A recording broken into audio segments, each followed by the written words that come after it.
Hey guys, welcome back to my channel. It's your girl Jim African Beauty back at you with yet another video, and today I'm going to be talking about my hair. I need to give y'all an update, and this isn't really a good update. This is an update that I have to like actively work on to improve the continued health of my hair.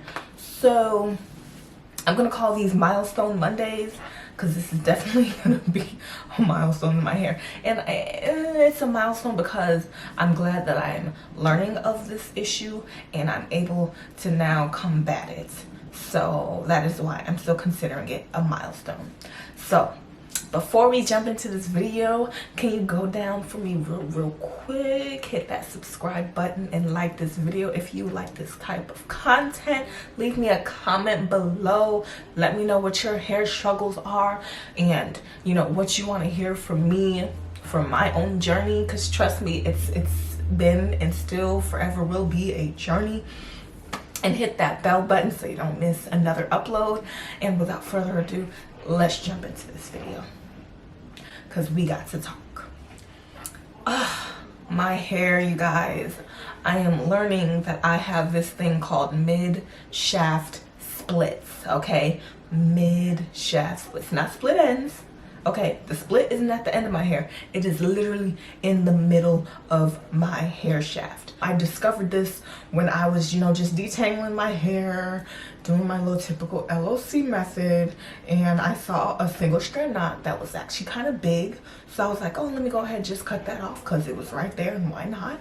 So I grabbed my, very sharp shears, and as I was about to go in to snip it off, I realized that I was like, wait, what is this? I saw a split. Some were like literally splits, were like, say this is my hair shaft, and then there was a piece like that, but it's like in the middle, it's not all the way down. So that probably was a split end that probably just drew up, but it was still just so weird. And then I also saw some hairs that the shaft was, straight, but then like there was like a, I don't know how to explain. I'm gonna have to insert a picture. Y'all insert a picture.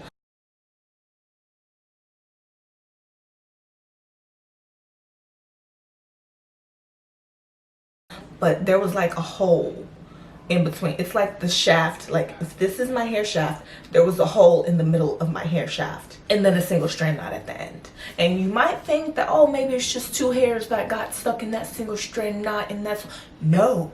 You know why? Because when I saw the end of that single strand knot, it was still only one piece of hair. So when I saw this, I was like, oh my gosh, what is this? What is this? What is this, Lord? What is this, Lord? What did I do? Let me know. I feel like the Lord messes with my hair when he wants to get my attention. We in quarantine.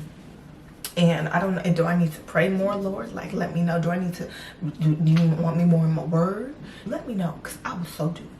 Anyways, that was a little segue. But when I noticed this, I was like, okay, this is clearly a problem, because if my hair's doing that, that's also probably adding to my breakage problem. I have a huge breakage problem because my hair grows. Because as you see, I have color in my hair, and the color has now grown out to here. Now, if I were to straighten my hair and measure that, I don't have my measuring tape, but that's about, let's say that's what, maybe like 3 inches. We'll say that's 3 inches.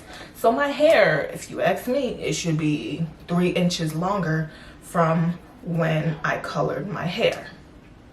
I colored my hair last April, end of April, early June.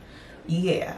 So for my hair to have been, it's growing out, you would think that my whole hair shaft would be longer, and it's not. Granted, I did cut my hair in between, so I guess it's a little, I can't really look at my hair like that. I still have to go back and see how much that I ended up cutting off, which it was about like 2-3 inches. But still, this is just how I know that my hair is at the very least growing. So I can't say that my hair is not growing, but I do feel like my hair is breaking, because I feel like with the amount of growth that I've had, looking at new growth from the first time I colored my hair, the second time I got my hair colored professionally, and now the third time that I've had colored, seeing all that growth, I feel like I should see more length retention, and I'm not. And I really feel like it's due to breakage. And now that I've become aware of these, you know, mid-shaft splits and flares and whatever you want to call them, I'm like, okay, well, maybe this was either adding to the problem, this is a new problem, or this is a problem that's always been there and I'm just now becoming aware of it. You know, before I've tried all the typical methods, you know, I was like, okay, let me be gentler with my hair. Okay, let me make sure I'm deep conditioning because, you know, dry hair breaks. So I want to make sure my hair is nice and moisturized. Let me stick to my lock method because I was trying a whole bunch of things. And I'm like, let me just stick to what I know for right now. So I've been sticking to the lock method just to stay on like something consistent and try to only change 1 or 2 things at a time, so I can pinpoint if I see a difference in my hair. I'm like, okay, I can pinpoint it to that. But you know, those are just the typical things that I did to try to cut down on breakage from like user error. But now that I have mid-shaft splits, I think I need to up my protein. I think I need to maybe cut back on some of my detangling tools. I don't really add heat to my hair aside from sitting under a dryer, but I don't even know if I would count that because I have a cap on my head. I use it when I'm like deep conditioning, whatever. I'm not using like my hot head. And the only time I'm sitting under a dryer without a shower cap of some sorts is when I'm in a wash and go and I have it on medium heat and I'm trying to like dry my hair. And I purposely keep it on medium heat because I don't need the crown of my head to be burning up. Okay, those are gonna be the things I'm gonna try to increase and decrease. So I use a wide tooth comb, and I also use this, like, I want to say it's a tangle teaser brush, but it's like the knockoff version because I got it from Target. Either Target or Sally's, I can't remember. But I think maybe that detangling brush is causing some additional breakage, so I think I'm gonna maybe cut down on it and just finger detangle more. And then going with my wide tooth comb. I don't think I'm ever gonna stop using my wide tooth comb just because I feel like if I'm gonna get snags from a wide tooth comb, I'm gonna get those same snags with my fingers because I still have to hold my hair and like run my hands through. And the same thing with the wide tooth comb. The reason why it's wide tooth is because, you know, that is mimicking my hand.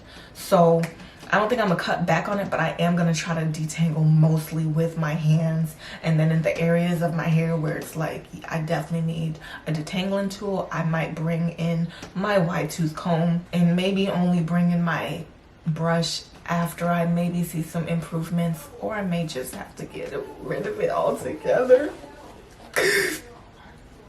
I love that brush, you guys. Like, I feel like it gets all the shed hairs. I feel like I can detangle with my hands with no issue, like run it through like my hair is straight from root to end when I use that brush. But maybe it is at the cost of additional breakage. I don't know. It's gonna be trial and error, guys.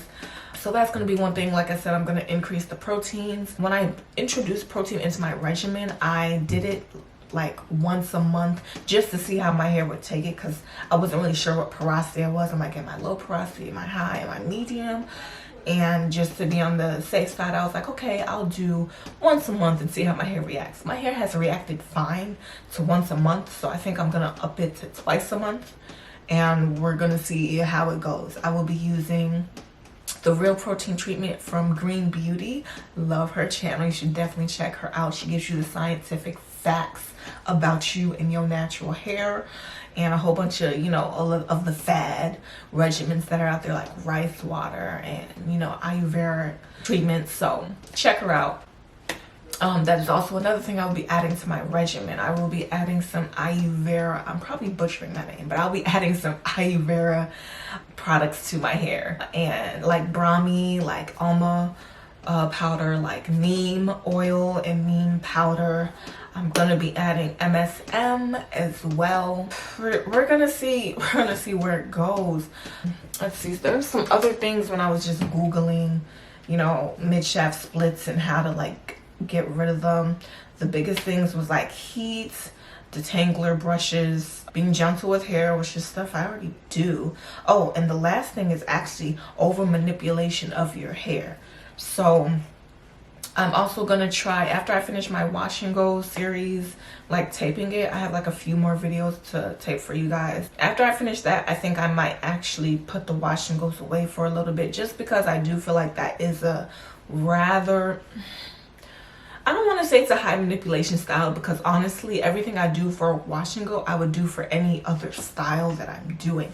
And I say that because I have to make sure my hair is thoroughly detangled before I go in for a style, to make sure that that style holds. So if it's a twist out, if it's a braid out, if it's flexi rods, if it's perm rods, if it's a wash and go, I have to make sure my hair is detangled, because other than that, I will get essentially like tangles within the curls. So if I'm doing a twist out, there'll be tangles in the whatever strand of hair, and that's just getting wrapped around another tangled strand hair. And when I take it out, it's not going to be defined. It's going to be nap fest, one-on-one, and I obviously don't want that. So I have to thoroughly detangle my hair with any style. So I really don't want to sit here and say that it's the wash and goes that is the problem, because honestly, I would actually say it's one of the least manipulative, because I'm literally just running my hands through my hair, detangling with a product that has slip.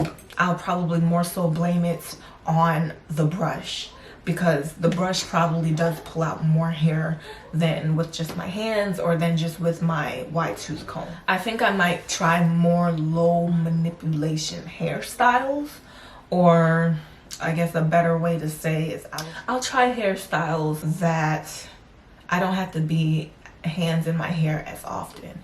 So like maybe like a bun, a loose bun, or like 2-strand twist, mini twist, and then put like a loose updo, you know, stuff like that, and just see how my hair reacts, because these mid-shaft splits have got to go. Like, this is not okay. Like, I'm trying to maintain length. I'm trying my best to make sure my hair is overall healthy, and it's been a struggle, because I already eat healthy. I already work out.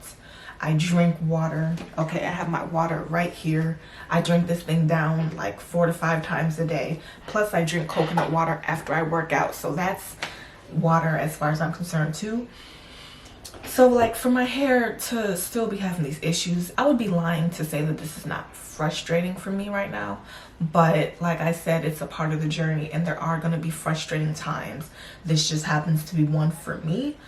And you know, we're just going to actively combat it. I'm going to pray over my hair. Lord, please, whatever you're trying to tell me, let me know, because I will do it. Okay. But yeah, those are gonna be the things that I'm gonna actively try to combat this issue that I'm having with my hair. So now that that's done, I want to also talk about really quickly milestone that I've come across with my hair that's actually positive. I have like crown soreness. Like, this area of my head has been very sensitive lately. I shouldn't even say lately, it's been sensitive ever since like November of 2019, and it is May 2020 right now. I just feel like the crown soreness has been there, and I don't really know where it came from, because like I said, I'm very gentle with my hair. Like, very gentle. Like, I hold the root down and I finger detangle first, then I go in with my wide tooth comb. I was kind of confused as to why my crown was so sore. So I just looked up some reasons and some causes, and I also spoke to my natural hairstylist about it, and she was like, well, are you getting enough vitamin D? And I was like, vitamin D. So then I was like, okay, well, I started with the supplement, but then when I did more research on vitamin D, I'm like, oh, I could get vitamin D just by going outside and sitting in the sun for 15 minutes. I did both at first, but unknowingly. So I was taking the vitamin D supplement, and I will say, just by taking the supplement alone, after 2 weeks, the crown soreness went down, like drastically. Like, it was still there. Like, when I touched my head, I could still feel it, but as far as like when I didn't touch my head, I couldn't feel it. So that was like, you know, that's growth, and that was a nice thing to know that I can keep doing and keep making sure I do. So now that it's in the warmer months, I'm not really taking a strictly vitamin D supplement. I'm just really trying to go out in the sun for like 15 to 20 minutes every day and get my vitamin D. And I also switched up the sections of my hair. So like whenever I'm detangling or I'm styling, I used to do 4 sections, and then within those sections I would split them in half and detangle or style like that. So they would in the end be double the amount. So it would be actually 8 sections. But now I split my hair up into 5 sections. So I'll do 2 up here, 2 in the back, and then I'll do a middle section with just my crown section. So when I did that, I also noticed that I was able to decrease the tension, because I guess when I was doing the 4-way, like that's basically tension going in that one crown section in 4 different directions. I think switching up my sections has helped drastically too, because now even if I just touch, that soreness is not there. So like I said at first, the vitamin D, it at least took the soreness away from me just, you know, not doing anything to my hair. But then when I started switching up my sections, then my crown soreness went away, even with me touching it. And now I can detangle my hair in that section. I'm still gentle with it, of course, but like it does not hurt when I detangle that section of my hair. That is at least a plus. Had to end this video on a high note. So there are still some ups and downs in my journey, but I'm still gonna keep going. And I hope you guys keep going too. Let me know in the comments below, again, like, you know, what frustrations you've had with your hair. Let's talk about them. And let me know like what things you've done that you've overcome, and you know, just leave your testimony down there, okay? We overcome by the word of our testimony, all right? So please share. And again, don't forget to like this video, comment, and subscribe. And I will see you in my next video, you guys. Hope you guys have a blessed week.